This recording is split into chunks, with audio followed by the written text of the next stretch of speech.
My granddad did that. All the Asians, their parents or grandparents did that for them. They left India and introduced them to a new horizon, didn't they? And I felt that, my children and my nieces and nephews were in danger of having a very limited horizon of Britain and Canada, and wouldn't see another continent except to visit superficially. And I wanted them all to experience a different horizon, something, how different people live. And Africa has such a different culture to the West. It's, it's so different, isn't it? I'm glad that they've had the opportunity to experience that culture, along with its frustrations. It has its frustrations.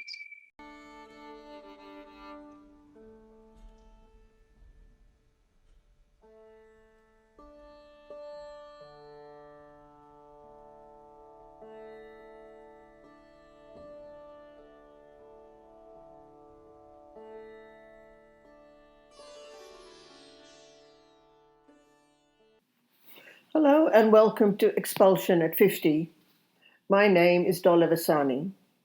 In this episode, I continue exploring the relationship Ugandan Asians had with their businesses and about their contributions to the economy.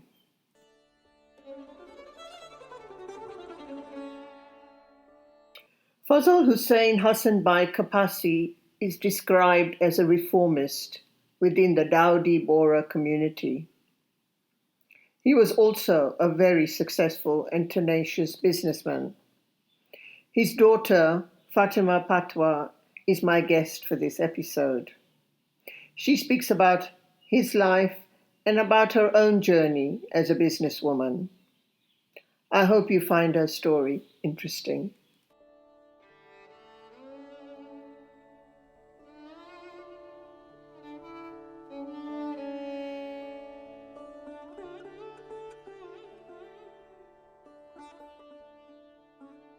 My grandfather came to Uganda in 1910. My father was born in 1937. When I was born in 1962, my family were in a small village called Hoima in the Bunyoro district of Uganda.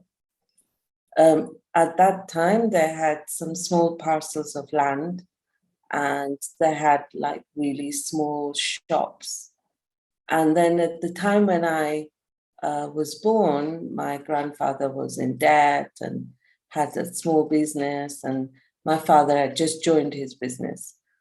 And my father did a deal with a petrol station company where he got a really huge premium for the land that they owned. So with that money, they developed a plot in the main street of Hoima.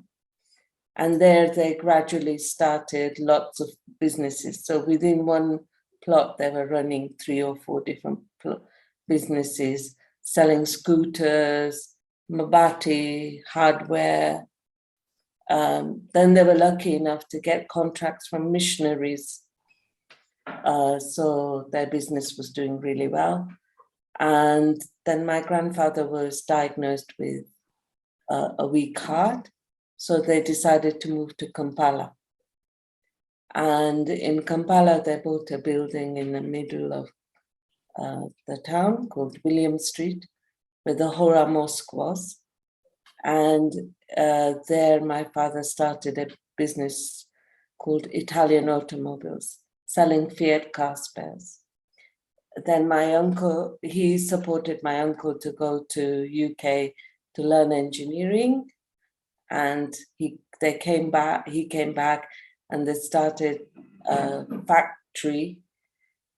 You wouldn't say it's a factory nowadays, but in those days, that's what they called it, people beating metal and making furniture for schools and hospitals. So that was their business. So he was basically doing furniture and motor spares. And motor spares, yeah. And my And with that money, he bought, William Street and the warehouse where they were building furniture, and then a place to live for my uncle. And then we still had the properties in Hoima, and he was investing in properties. And that's what I'm managing now.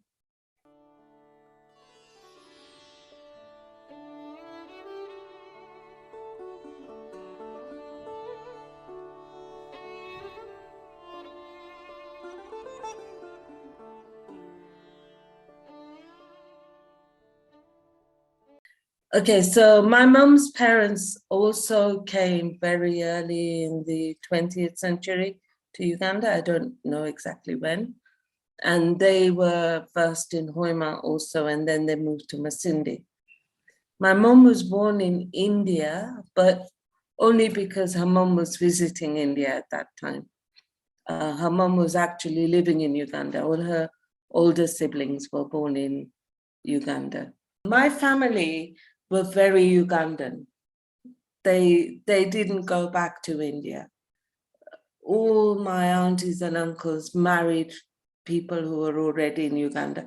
Nobody married anybody from India. They were born in Uganda. They went to school in Uganda.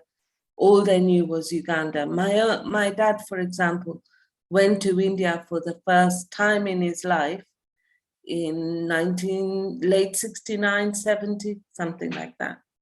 By the time we left in 1972, he'd only been to India once in his life. So, with all the different businesses your father had, Fatema, he was obviously very successful and very visible. So, tell us about him being a reformist. In the Hora community, my father was famous, right? He was famous for two reasons. One was that, for example, the Bora community, it was an East African-wide constitution. It wasn't one particular to Uganda, Kenya, Tanzania. And when he was just 17, there was an East African-wide conference to establish a constitution with satellite Jamaats in each country. And they were to debate East African-wide issues and stuff. And my dad was the youngest delegate to that conference. And, when he spoke, people remember him talking and so on. So from a very young age, he's been active in our community, and not just in Hoima, not just in Kampala, but East African-wide. Then in 1967, the high priest was to introduce a new constitution to all the East African Jamaats, mosques, organizations. They ran the mosque, but they also ran subsidized housing, hostels, grants for businesses, grants for students to study, all that kind of, a lot of welfare work. So the high priest wanted to introduce a new constitution in 1967. And basically, my father at that time was the treasurer of the Jamaat in Kampala. He received this constitution and he talked to the secretary and the president, and they all agreed that this constitution was not acceptable because it transferred all the assets and everything to the high priest. Then they had a meeting of all the members of the Jamaat. At that time, they were all men. And when they opposed the constitution, the high priest excommunicated all of us. And then after that, there was a split in the Hora community. There were those who followed the high priest and those who didn't. So my father became famous as being the rogue. He maintained that opposition to the high priest, and he maintained campaigning for better rights for Boras, because he accused the high priest of human rights abuses and stuff like that, until he died.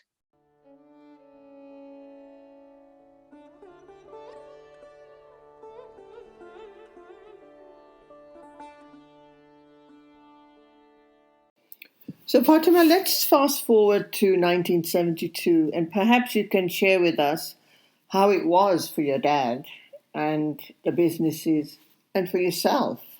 He was energized with this campaign that he had for his community. He had young children, his businesses were thriving. I remember him telling me, once when I had returned to Kampala and he was staying with me in Kampala, and he said, in those days, it felt like I had magic in my fingers, I just touched something and it turned to gold. For example, my dad was the first person to introduce WD-40 to Uganda. It's now everywhere. All the mechanics can't do without it.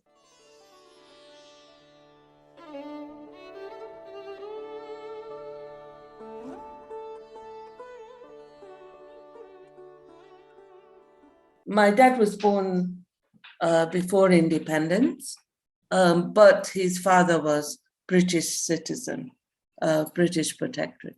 So my dad wasn't entitled to Ugandan citizenship. But in 1967, he and my mom became Ugandan citizens by registration. And so when Amin announced that all non-Ugandan Asians should leave Uganda, his attitude was that he was born Uganda. He didn't know anywhere else. He visited Europe every 2 years for his business, but he'd only been to India once in his life. So he was going to stay in Uganda. At that time, his younger brother and sister were studying in UK, and his mom had gone to the UK to visit his sister, and they were both to return back. Her course finished in June. Amin announced this in August. My dad had only arrived back from Europe a week before the announcing, from business and visiting my auntie and uncle and stuff. My aunt and grandma were supposed to return back at the end of August because they were just staying behind for a holiday. So when Amin announced, he told them to stay there to see how things were going to pan out. And he himself had in his mind that he was going to stay. So I remember as a child, all our neighbors were selling their furniture and they were all going to go to the UK. My neighbors' children, who were my friends, who I used to play with and so on, would be saying, oh, we're going to the UK, we're going to the UK. And I would be saying to my mom, why can't we go to the UK? And she would say, you've not been there, I've been there. You have to wash your own dishes and your own clothes, You don't want to go there. I remember going to school after Amin announced. I was one of the few Indian girls who had African friends at school. And I remember I had two friends called Susan and Stella. And when I went, they were like really horrible to me.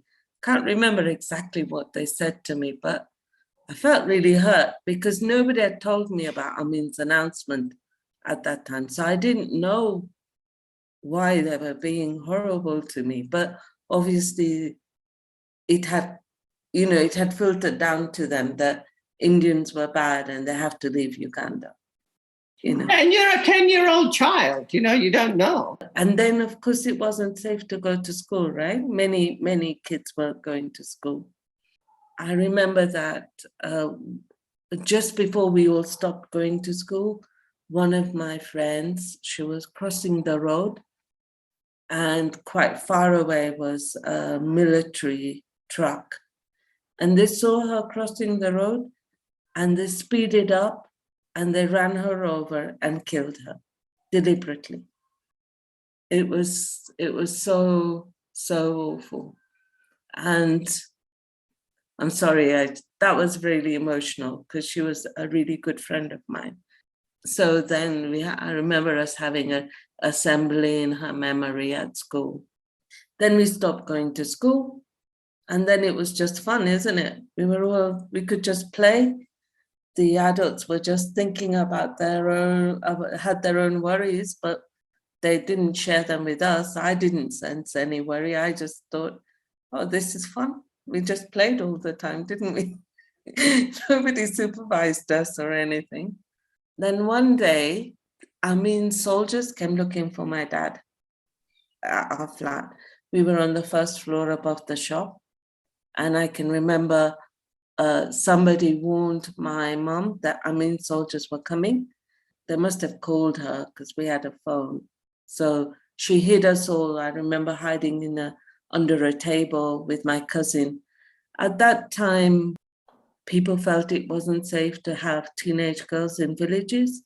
So my uncles had teenage girls in Hoima and Masindi. So they came to stay with us in Kampala. So she hid us all young girls. And I can remember the soldiers coming and seeing their red eyes peeping through my hiding place. And, they had big guns and their big boots, and they stomped around the flat looking for my dad, and then they went away. I learned later, somebody had warned my dad that soldiers would be coming to look for him. It was actually a minister within Amin's government who my dad knew from Hoima. But my dad didn't do any, he was so entrenched in being in Uganda. He didn't take those warnings seriously. And why soldiers were looking for him was because my dad and other communities, the Snashri, Smiley, Luana communities, and lots of other communities had got together and had agreed to set up a fund for raising money for all those who had to leave Uganda but didn't have money for tickets, for clothing, for buying coats and things like that. And yet there were many wealthy Ugandans who were leaving Uganda and leaving those funds behind. So they formed an organization where the wealthy Ugandans who were leaving behind could donate the money to this organization, which in turn could fund the not so wealthy Ugandan nations. And my dad was treasurer for that organization. Somebody told Amin that my dad was raising money to overthrow him. So that's why the soldiers came looking. So we left Uganda within 24 hours or something.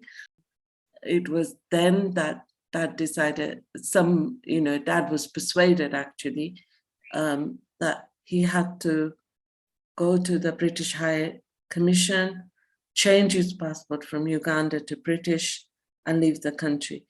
And in those days, I don't know if you remember, there used to be long queues at the High Commission, really long queues.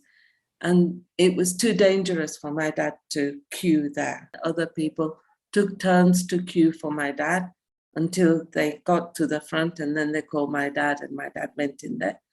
And the High Commission gave him a British passport to leave Uganda.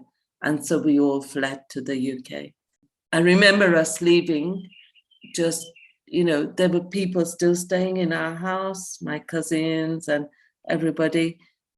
We just literally padlocked the shop, parked the 4 cars outside our house, got into a coach with our suitcases and left.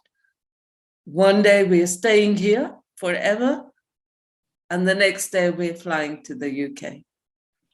And as we're traveling to Entebbe, there are checkpoints, and knowing that the soldiers were looking for my dad, I can't imagine, because for me, it was just all excitement, wasn't it? I was going to the UK. So I don't really remember that stress, but it was what my dad shared with me later on. At every checkpoint, his life was at stake, literally. So he was a nervous wreck. And when we got to Entebbe, more soldiers checking your things and everything like that. And he said it wasn't until he sat on the plane and Even when he was sitting on the plane, he was thinking the soldiers will come in the plane any moment now and pick me out. And it wasn't until it actually left the tarmac and was up in the sky that he breathed a sigh of relief.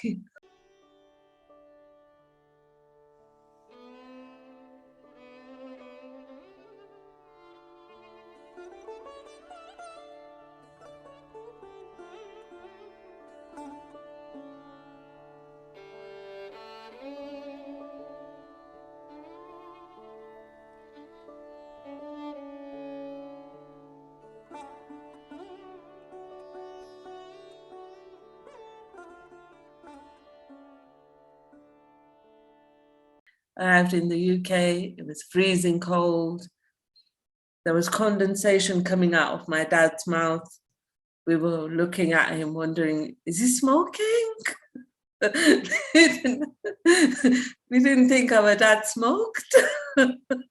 On the coach, I don't know if other people have talked about it, but we had a lecture about how we were not to go to Leicester or Birmingham because we weren't wanted there. They had too many Indians there.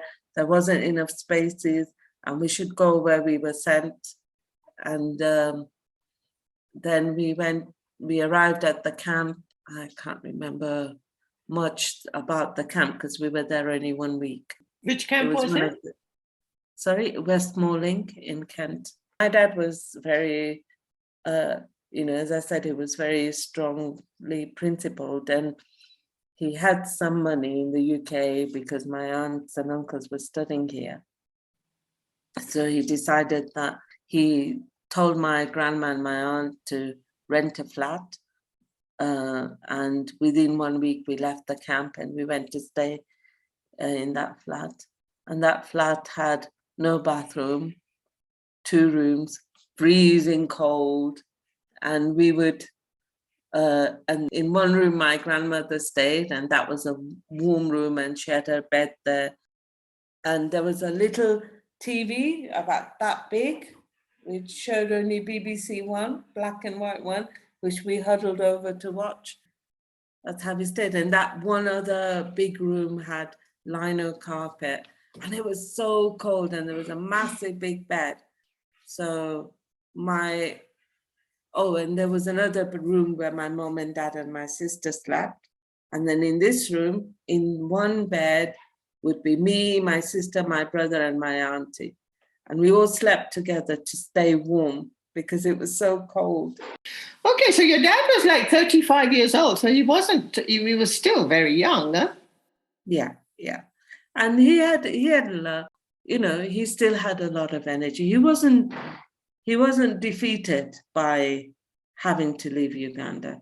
He decided very, very quickly that he was going to start his own business. He wasn't going to be employed. He wasn't going to be claiming Social Security. My uncle was staying in Birmingham. And so they decided that we should all settle in Birmingham because it was a city that was second biggest. It wasn't so big as London where we couldn't afford things. It was big enough to do business in. And so we settled in Birmingham. And when my dad was looking for a house, because he had some money, as I say, from his businesses and things in Europe. And so he decided to buy a house. And when they set out looking for houses, they would shake hands with the person, they would agree everything. And the next day, the person would ring and say, sorry, I can't sell to you, because the neighbors would object. And eventually he was able to buy a house from an Irish couple who were progressive in their outlook and wouldn't be intimidated by their neighbors. So we bought a house from them in Northfield. And it was a terrible place. It was the most racist place in Birmingham, even now. Our neighbor came, told my dad that his wife had lost a stone since we moved there. And could my dad make sure that we didn't play in the garden, because when his wife, distressed his wife to see us playing in the garden. We woke up in the morning to have a house all graffitied, pack his go home. And when my dad bought a new car, it was graffitied again, packy bastards and things like that. The schools were just across the road from our house. And my brother, first day at school, got beaten up. My sister and I were the first non-English girls in that school. It was very lonely and very, very difficult. Yeah, and I can imagine it was also not easy for your mother, huh? Yeah, we lived in William Street, right? We lived 100 yards from the mosque. So she had a very busy social life. She never had to depend on anybody to take her to the mosque. She could just go there. There were people who would go to the mosque and stop by our house for a cup of tea, visit my grandmother. She had a very busy life, social life. Obviously, she didn't work.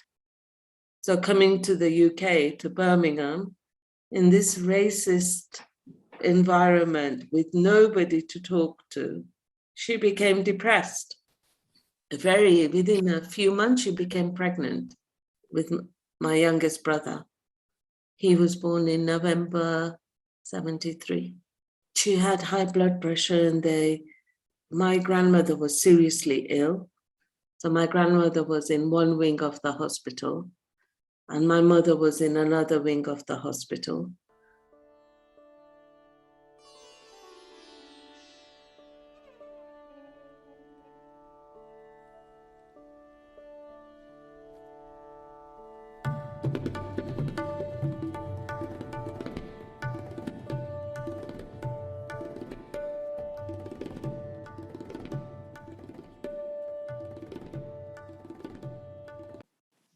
I know there was lots happening for you, in terms of your own journey.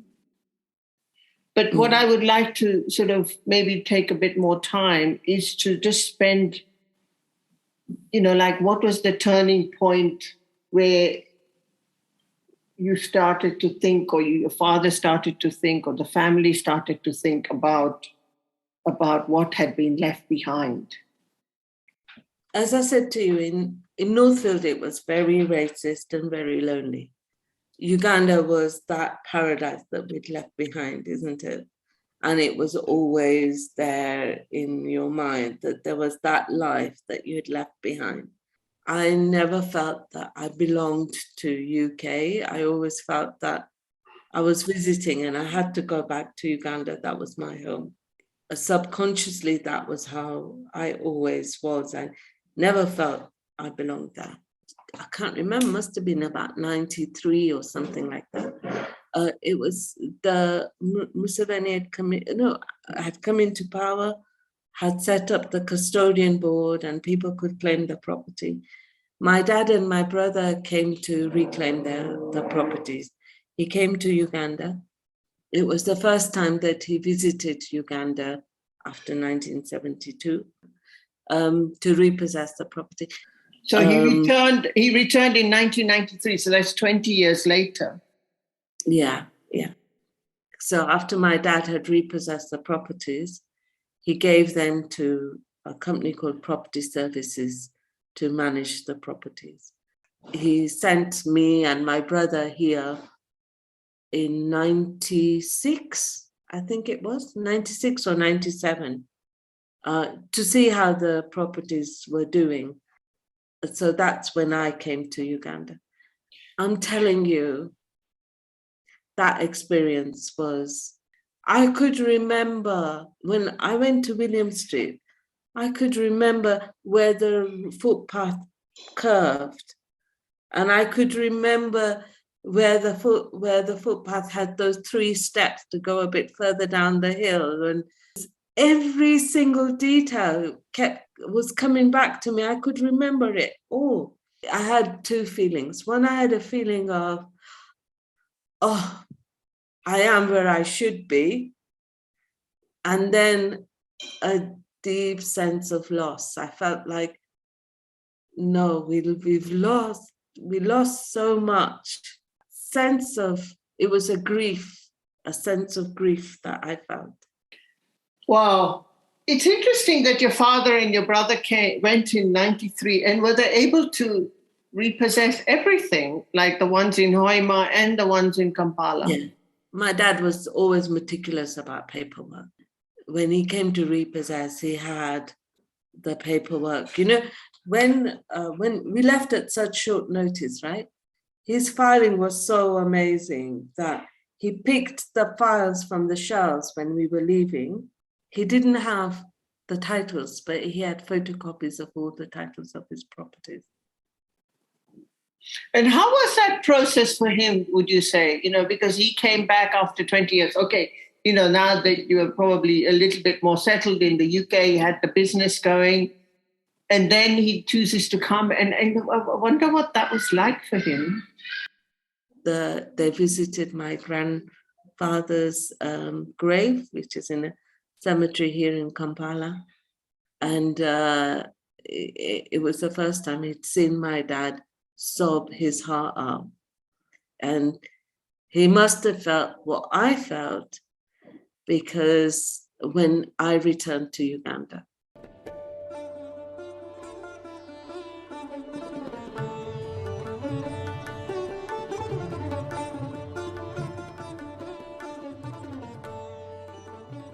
In between, he'd had another tragedy in his life. We had our main business was a shop in Lozells Road in Birmingham. And in 1985, I don't know if you remember, there were riots all over the country. And our shop was burnt to the ground in those riots. For a second time, he lost everything. This time, he was that much older. He was doing really, really well, right? We had just moved from Northfield, that horrible place, to Edgbaston, which is one of the wealthiest, where the house prices are some of the highest in the West Midlands. You know, when the shop went down, he didn't have a loan or a mortgage on the house. He'd paid it off. He was doing so well. And then again, overnight, literally overnight, he came home from, he and my mom was working in the shop. They came home from the shop. They sit down to watch the 9 o'clock news. And in the 9 o'clock news, they see pictures of Lozells Road on fire. When he came to Uganda, he was already starting again in the UK. And I don't know what he could have been feeling. I have no idea. But I can imagine why he cried his heart out. Because he had lost so much. Think about selling those properties. He never thought about those. He kept them. He kept sending me, the first time I came with my brother and me to look at the properties. The second time I came with my sister and me. The third time I came with another sister and me. And we kept every 2 or 3 years, we would come to Uganda to see how the properties were being managed and stuff. So when we repossessed the buildings, a lot of the shops and buildings were already occupied by Africans. So all that property services did was to enter into agreements that they paid us rent. All the properties that we repossessed, we never experienced any animosity by the occupants. It was, not that I'm aware of. I don't know. Property services may say a different thing, because I wasn't, when my dad sent us to look at the building and see, to be honest, we didn't really know what was going on. We didn't know Uganda. It had changed a lot. All we could do is we could say, oh, there should be 10 tenants, count the tenants. Yes, there are 10 tenants on property services books. Each of the tenants should be paying this rent. That's the rent we're receiving. So that seems to be fine. And that's about as much checking as we could do. In between the years of going back and forth to Uganda, Fatima completed her studies, got married, and had children. Then in 2014, she took the plunge and moved back to Uganda, taking over the management of their entire business portfolio. So then by that time, my own practice had closed and my daughters were at university. I was working with my dad and my brother in the shop, but I wasn't feeling challenged. I was feeling like at a loose end. My dad and I discussed whether I should go back to Uganda and manage the properties that Property Services were managing. And we thought that, we would be able to sell car spares in Uganda as well. By this time, my dad and my brother had re-established and had a wholesale car spares business from which they could easily send parts here. Because I was at a loose end and I could do something useful here. And, I always had that longing to return to Uganda. It just never left my heart. What are the processes? There's ground rent to be paid, property taxes to be paid, registering for VAT, registering for taxes, opening bank accounts, all these kind of things, getting to find everything. I didn't feel fazed by any of it because Ugandans are really calm, happy people. And if you just go with the flow, it's okay. If you come here with your British attitude of, I plan to do these 5 things and I'm going to make sure I do at least 4 of them, then you won't enjoy it. Again, that suited my personality as well. I never felt more fit. I lost a lot of weight. I never felt more energized than I did then. The food was fresh, the weather sunshine, the life is calm. It's stressful, but it's not hyper. Luckily, our business was was one where we just collected the rent and paid the taxes. So it wasn't one where we had to really interact too much with people. So it was fine. And then we started the car spares business. I think because I had been a lawyer and I knew, and all the processes were the British processes. I knew how things should be happening. And if things weren't happening as how they should be, I could ask questions and I could find out. And I could say to them, I could blind them with my knowledge. They themselves wouldn't know what the process should be because they're all used to shortcutting the processes. They saw me coming, they saw a woman, although I'm Hindi, I had Mzungu ways. I'm sure I got ripped off and I don't know about it, but I like to think that quite a lot of the time I was able to negotiate well because I was able to say to them, I know you should do this and I know you should do that. And I know I shouldn't be paying you money for this because it's your job to do that. Wow, I can imagine it wasn't easy for you to be there by yourself, learning the system and getting things going again. But you managed. I didn't just manage, I loved it. I enjoyed it. It was a challenge. It's a challenge in life, right? Yeah, it's sort of stretching you in a way that maybe was missing in your life back in the UK. I felt, I grew so much. I learned so much. And yes, we lost money, but we gained money and all this kind of thing. And how would you say it is now? If you were to sort of take a moment to kind of just say how it is, as I said to you before, this is your 60th year. How do you see it now? And then I wonder, Fatima, for you, how do you see the future as well? I don't know is the answer. I know how I am in myself.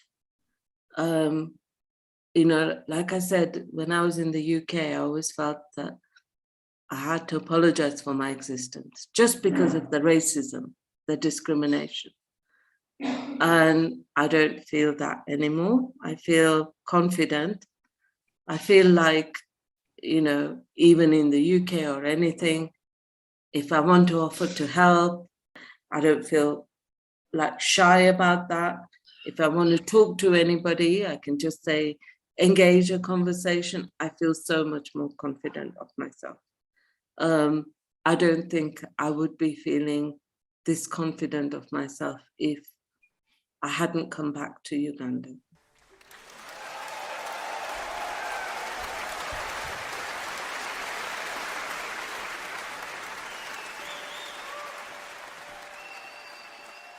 Yeah, and it's lovely for you, I'm sure, to notice that, that through your lived experience and all the challenges, you have found yourself as a stronger and more confident and more able person.